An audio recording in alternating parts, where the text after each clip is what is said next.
তুই জানিস মা, তোর ছোট বোন কত রাগী। একটু রেগে গেলে সব জিনিস ভেঙে তছনছ করে দেয়। তোর জুতোটা একটু পরেই পালিশ করে দেবে। হে টনি, তুই যা যা।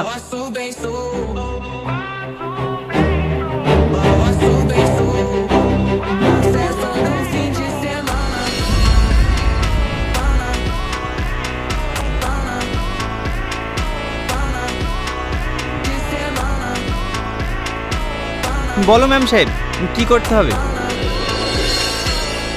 আমি তোমাকে ভালোবাসি, আমি তোমাকে বিয়ে করতে চাই। আমি তোমাকে বলিনি এই বাড়িতে কোনো নিচু কাজ করবে না?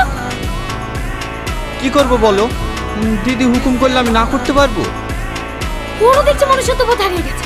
সবার দেখা দেখি ও জুতো পালিশ করাচ্ছে। কাল থেকে আমি আর চুপ করে থাকবো না। কাল আমি সবাইকে জানিয়ে দেবো আমি তোমাকে ভালোবাসি।